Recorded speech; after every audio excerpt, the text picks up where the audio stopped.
Hey there, it's Miner, and recently I found a really good Minecraft 1.19 speedrunning seed, so I decided to speedrun the seed to see how quickly I could beat the game. Now, the reason why I did the speedrun in Minecraft 1.19 rather than in the latest version, 1.21, is that in Minecraft 1.19, the loot tables were not determined by the seed, which means that every time you play the world, the luck is random, so that means I can reset for good piglin bartering trades and blaze rod rates, which allows me to get a faster speedrun time. Now, I start collecting logs in the snowy taiga biome that I spawned into because I knew that I was going to use the wood to craft tools, beds, and doors. And I was going to use the doors in order to loot the shipwreck. So yeah, I start running towards that shipwreck that I already know the location of because this is a set seed that I've scouted in advance and practiced many times. As I'm sure you can tell by the gameplay, I already know where to go.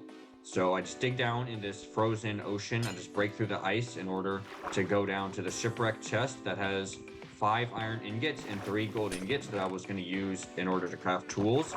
And then I come back up to the surface and come to the other side of the shipwreck because I already know that there were carrots in this chest, and carrots are actually a really good food source in speedruns because you can turn them into golden carrots, which provide really good hunger and saturation. So here I craft a gold pickaxe, an iron shovel, and a bucket. And the reason why I crafted a gold pickaxe was because gold pickaxes mine blocks really fast, and I'm not going to need to use it very much, so it just makes sense to do that for the speedrun. Now, I got flint pretty fast after just breaking the gravel 3 times. So I've got my flint and steel, so I've pretty much got everything I need in order to go into the nether. And so here I'm in this beach, and I start digging down at this spot because I already know there's a lava lake here.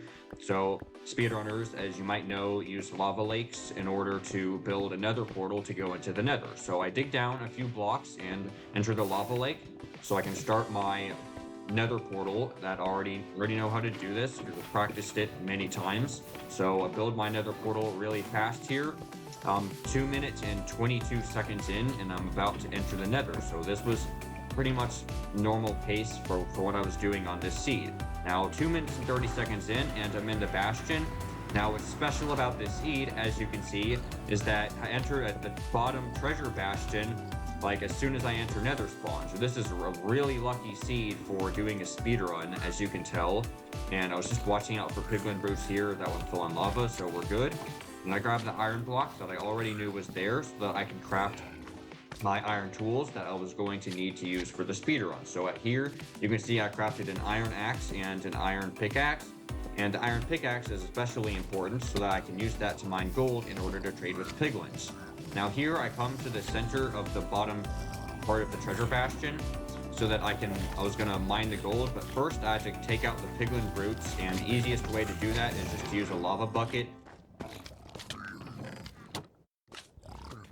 Now, as you can see there, I almost died from that piglin brute, but thankfully I was able to get away from it just in time to survive. So that was a pretty close call.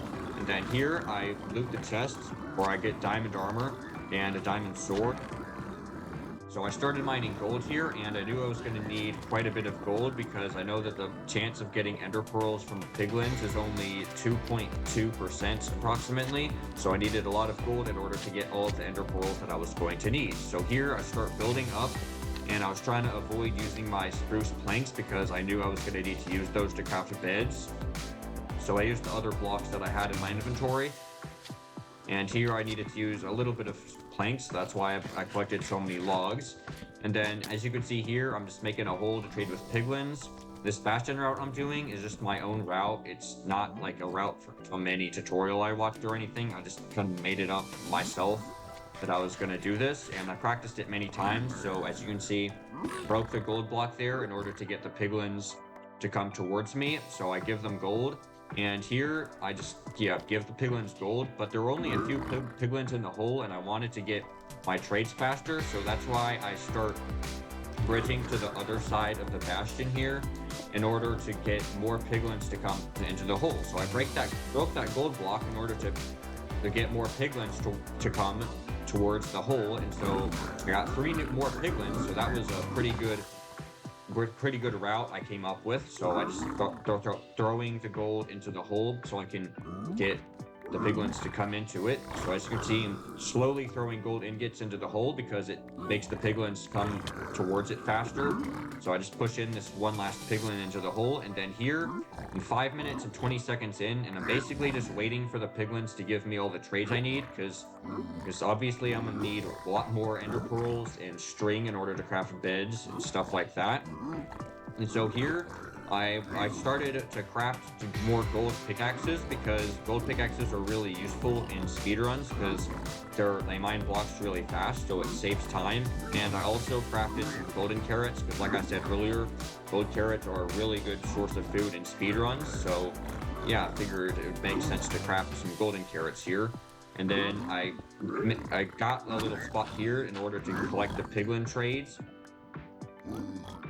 So I just throw away the stuff I don't need, and I was just waiting just a few more seconds to get what I needed. Almost had everything I needed. I just needed a little bit more string, and there we go. Now I have enough string so I can craft beds, and I have enough ender pearls, I have fire resistance potions. Yeah, I have everything I need at this point in the speedrun. So at 6 minutes and 20 seconds in, I am leaving the Bastion. As you can see, I'm building up because I already knew where the nether fortress was. So 6 minutes and 27 seconds in, I'm bridging towards where I already knew where the fortress was. And here the piglin was being a bit annoying, but I killed it within a few seconds, so that wasn't too bad.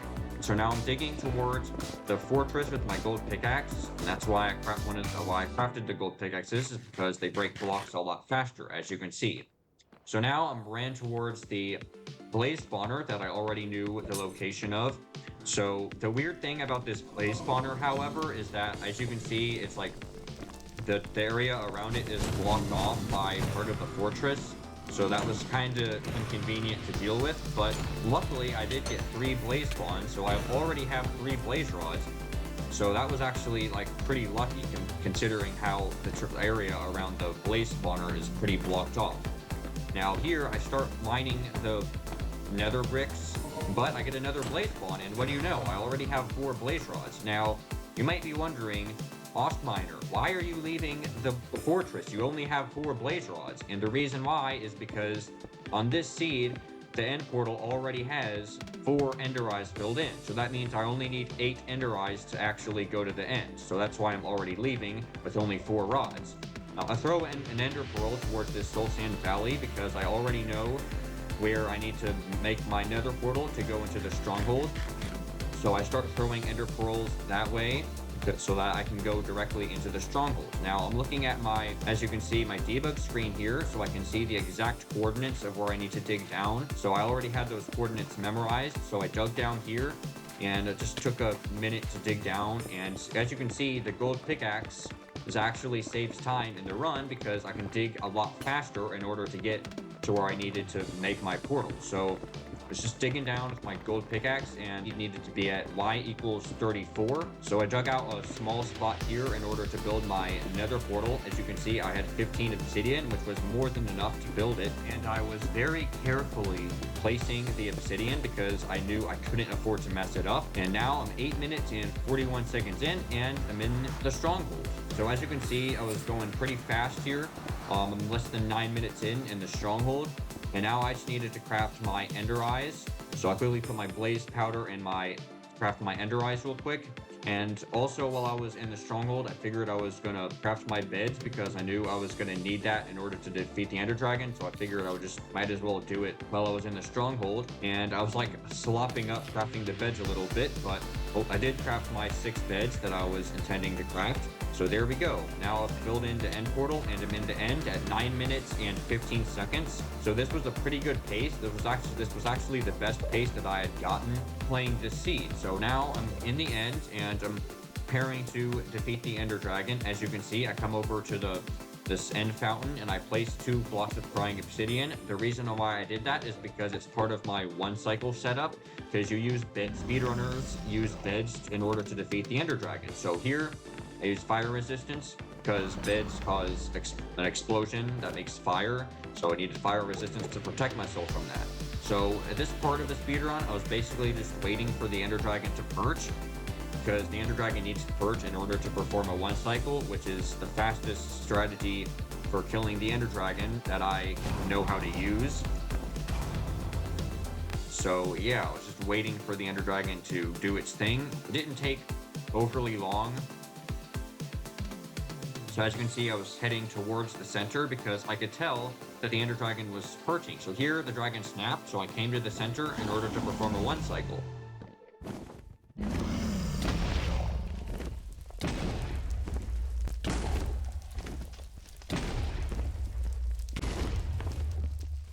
So there you go. That's what I've got for my Minecraft 1.19 speedrun. So I beat the game in 10 minutes and 44 seconds. So yeah, overall, this was a really good run, and I hope you enjoyed my video. And be sure to subscribe if you want to see more Minecraft content like this from me in the future. And I'll see y'all in my next video.